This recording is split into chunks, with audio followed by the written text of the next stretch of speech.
Salut à tous et bienvenue sur Osmosis. Et aujourd'hui, on va parler de l'héroïne la plus badass de l'histoire, Xena.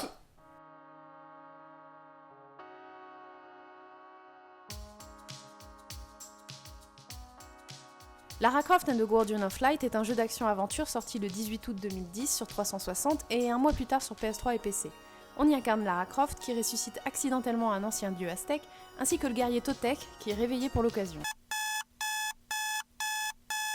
Bon, on va pas vous faire l'affront de vous présenter le personnage de Lara Croft, vu que tout le monde la connaît. Sauf ma mère, hein, franchement. Et quand elle va regarder la vidéo, je la vois bien en train de faire « Ah bah non, moi je connais pas Lara Croft, mais c'est pas grave. » Ouais. Bon, pour toi belle maman, Lara Croft. Lara Croft est le personnage principal de la série de jeux Tomb Raider. C'est une archéologue aventurière qui parcourt le monde à la recherche d'objets mythiques ou autres artefacts magiques. Elle est issue de la noblesse british, du coup elle fait régulièrement le tour du monde sans se soucier de son actualisation Pôle emploi. Elle est facilement reconnaissable, c'est une jeune fille avec de gros cuisseaux, une queue de cheval, un haut bleu, un short, des rangers et un sac à dos. Bon, dans les nouvelles versions ça change un petit peu, mais la Lara de base c'est ce style-là. En fait, au départ, le personnage devait être un mec, mais les directeurs créatifs ont jugé que ça faisait trop Indiana Jones. Pour le coup, ils en ont fait une nana. Et au début, elle était représentée avec des lunettes rondes comme ça. Et maman, tu te rappelles les premières lunettes de soleil que tu m'as achetées? C'était pour faire comme Lara Croft. Parce que oui, Lara Croft a eu un véritable impact sur la culture des jeux vidéo dans les années 90. Avant, les nanas dans les jeux vidéo, à peu de choses près, c'était ça.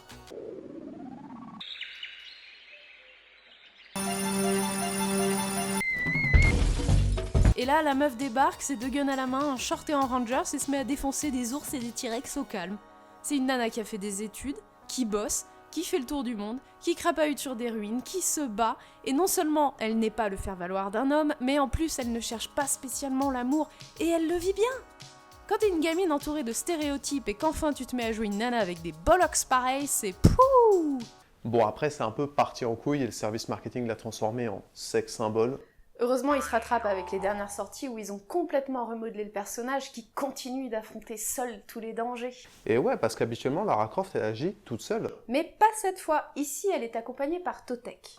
Totec est donc le gardien de la lumière mentionné dans le titre. Dans le jeu, il s'agit d'un avatar plus ou moins divin qui se réveille automatiquement lorsque Xolot apparaît. Bon, du coup, son job c'est un peu toujours pareil, hein. Il court après le miroir magique pour le remettre à sa place, histoire de vite reprendre sa sieste. Garde la pêche, Totec. IRL, il s'agit d'un véritable dieu aztèque. C'est le dieu du renouveau de la nature, du printemps, de l'agriculture, des pluies nocturnes fertiles. Ouais, alors moi je dis, on la voit bien, sa fertilité. Hein. On pourrait presque être tenté de le comparer à Déméter dans la mythologie grecque. À ceci près que pour nourrir l'humanité, le mec s'écorche lui-même à vif et que du coup son culte consiste en des sacrifices humains massifs où le principe est d'arracher le cœur des tribus avant de leur enlever la peau pour s'en faire des petits manteaux. Galima, Galima, Galima, Shakti De. Bref, évidemment, rien de tout cela n'est évoqué dans le jeu, hein. Ouais, en tout cas, moi je comprends pourquoi il a un long pagne. Hein. Dans l'histoire, Totec existe seulement pour contrer Xolot. Dans la mythologie aztèque, Xolot est le frère jumeau moche de Quetzalcoatl. Il est également appelé le monstre à tête de chien, le voyageur du ciel du Nord, le métamorphe, le grand monarque, le Christ cosmique, l'homme vert ou Merlin l'enchanteur. Comme beaucoup d'humour dans beaucoup de mythologies, il est associé au phénomène double, à la duplicité, à la réciprocité et à la rivalité. On peut facilement faire le lien en jeu avec sa dualité contre Totec, mais également y voir une référence avec le côté coopératif du jeu, qui est une première dans l'histoire de la licence. Tiens d'ailleurs, c'est vrai, pourquoi ce jeu s'appelle Lara Croft et pas Tomb Raider? Et déjà, à la base, qu'est-ce qui fait qu'un Tomb Raider est un Tomb Raider? D'après Keir Edmonds, Communication Manager chez Square Enix, un Tomb Raider se caractérise par l'équilibre entre les 4 éléments suivants. Le sentiment d'isolement, l'exploration, la résolution d'énigmes et les combats. Maintenant, si on prend Guardian of Light, on a le sentiment d'isolement. Avec une Lara accompagnée par son compère Totec et il faut le dire, cette caméra isométrique qu'on n'avait vue qu'une seule fois auparavant, on s'éloignait suffisamment des fondamentaux pour en faire une série à part, d'où la naissance des jeux estampillés Lara Croft. Maintenant que les présentations sont faites, on va pouvoir commencer à parler du jeu en lui-même. Et on va commencer par un petit historique du studio de développement. Le jeu a été développé par Crystal Dynamics, société de développement appartenant à Square Enix, qui a récupéré la licence Tomb Raider en même temps qu'Eidos après le clash de l'épisode Angel of Darkness sorti en 2003. Crystal Dynamics avait été alors chargé de remettre la série Tomb Raider au goût du jour sans en oublier la substance, ce qu'ils ont brillamment réussi avec l'épisode Legion qui est l'un des épisodes les plus vendus de la série. Alors après les mecs c'est pas des noobs, hein. Ils ont quand même pondu Pandemonium, Jax et surtout la désormais cultissime série Legacy of Kain dont les fans attendent toujours une hypothétique suite. Et pas un vieux FPS multi de mes coups. Bref, vu qu'ils étaient chauds bouillants chez Crystal Dynamics, ils ont lâché 2 ans plus tard le sympathique Underworld avant de se mettre à bosser sur le reboot de Tomb Raider. Pendant cette période où il pleuvait du bif, Crystal Dynamics avait suffisamment de moyens pour diviser l'équipe de développement en 2 branches. La première équipe était, et c'est toujours le cas, chargée de développer la série principale de Tomb Raider. La seconde équipe plus réduite, c'est un peu la branche expérimentale du groupe où ils balancent toutes les idées de gameplay qui leur viennent par la tête pour la série et qui a donné naissance à la franchise Lara Croft. Vous commencez à le savoir, chez Osmosis, on aime bien les jeux en coop. Du coup, quand le directeur créatif a annoncé que son jeu était une expérience coop, forcément on était au taquet. Cet opus se présente donc comme un jeu d'action-exploration en vue isométrique. Niveau gameplay, les personnages ont globalement les mêmes capacités. D'ailleurs, même si Totek il est un peu vieux jeu concernant le rôle des nanas, Ce n'est pas à une femme de faire ça. il n'a par contre aucun mal à s'adapter à la démocratie.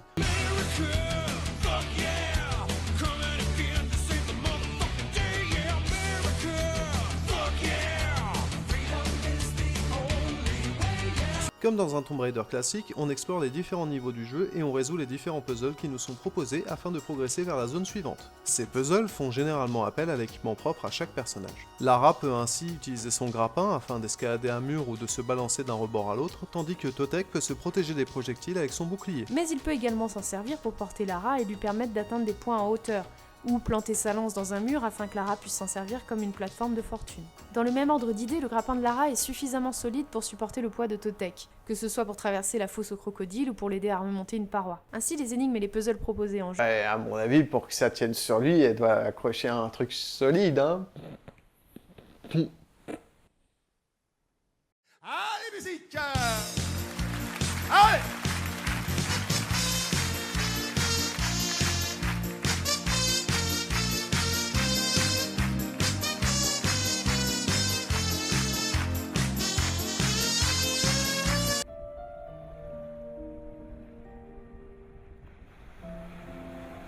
Ainsi, les énigmes et puzzles proposés en jeu exploitent intelligemment les différentes capacités des personnages. Bon, du coup, il est recommandé d'utiliser ces dernières pour fouiller les niveaux afin de trouver diverses améliorations, ainsi que ces fameux tombeaux défis qui proposent de résoudre des énigmes un poil plus complexes que celles de l'aventure principale, avec des artefacts bonus à la clé. On en profite pour parler de la customisation des personnages à l'aide des armes et des artefacts trouvés en jeu. Il vous sera ainsi possible de vous équiper de 4 armes en même temps et de 3 artefacts offrant différents bonus de statistiques et modifiant les propriétés des armes, genre tir multiple, régène de vie, super bombe. En fait, il y a un petit côté vieux jeu d'arcade vraiment super sympa. Ouais, et c'est un élément qu'on ressent jusque dans la chasse au score. Tu sais, quand tu me piquais mes diamants. Genre tes diamants. Mais genre le tes mec, diamants, attends, j'arrive, moi j'arrive. c'est premier arrivé, premier. Ouais, parce que le score de chaque joueur dépend entre autres de la récupération des diamants disséminés un peu partout dans les niveaux, ce qui peut pousser un peu à la concurrence. Mais le score ne sert pas seulement qu'à dominer psychologiquement votre partenaire, car en franchissant différents paliers de points, il vous sera possible de débloquer encore d'autres bonus en jeu, tels que les tenues inspirées des précédents Tomb Raider. Alors même si le jeu il a tout pour vous faire passer un très bon moment, On va quand même parler d'un point qui nous a un peu fait chier, les contrôles. Depuis l'avènement des jeux 3D en vue à la troisième personne, on distingue 2 grandes familles de contrôles. Les contrôles relatifs à la caméra, où lorsque vous imprimez la direction droite, le personnage se déplacera vers la droite vis-à-vis de la caméra, peu importe son positionnement initial, ce sont les contrôles les plus répandus, ou les contrôles relatifs au personnage, où lorsque vous imprimez la direction droite, le personnage va pivoter sur sa droite. C'est d'ailleurs le type de contrôle que l'on retrouve dans la plupart des jeux Tomb Raider. Dans Lara Croft Guardian of Light, vu le changement de perspective et le côté un peu plus nerveux de l'action, les développeurs ont opté naturellement pour des contrôles relatifs à la caméra, et globalement ils répondent très bien. Sauf pour les phases où on utilisait le grappin afin de descendre, remonter une paroi ou de se balancer sur les murs. Dans ces moments, on avait l'impression que le jeu switchait sans raison vers des contrôles relatifs au personnage, ce qui nous obligeait à adapter des directions pas du tout intuitives pour se déplacer. On peut aussi pester sur la gestion des sauts et de perspectives dans le jeu, qui nous a occasionné quelques magnifiques fails. il n'empêche que Guardian of Light est un excellent jeu coop. Et qu'on vous le recommande chaudement. Mais qu'est-ce que c'est que ça? D'une manière générale, la courbe de progression est bien gérée, que ce soit dans les combats ou les énigmes. Une fois passé le temps d'adaptation à la perspective, on constate que la caméra couvre très bien l'action et n'est jamais prise en défaut. Graphiquement, le jeu est plutôt joli, avec une mise en scène qui rythme bien les 10 à 12 heures que vous allez passer pour le boucler. D'ailleurs, si tu n'as pas d'amis et que tu n'as toujours pas compris le principe de l'émission, les développeurs ont pensé à toi. Le jeu dispose d'un mode solo où les énigmes et les puzzles ont été spécialement adaptés pour te permettre d'avancer tout seul. Voilà, cette vidéo est terminée et on vous remercie de l'avoir suivie. Donc si ça vous a plu, n'hésitez pas à la partager pour convaincre d'autres personnes de jouer avec vous. Et vous pouvez très bien nous suivre sur les réseaux sociaux au passage. En attendant, nous, pendant un mois, on va diffuser tous les let's play si vous voulez en savoir plus sur ce jeu, et on se donne rendez-vous, même lieu, presque même heure, pour un nouveau récap. Alors d'ailleurs, juste au passage pour les let's play, on s'excuse suite à un petit problème technique. Il rame énormément sur certains passages, donc c'est un peu dégueulasse par moment. Du coup, on est désolé et on s'enfuit, et on vous dit à la prochaine. Ciao ciao. Allez, levez-vous! Le petit bonhomme en mousse qui s'élance et râle le plongeoir.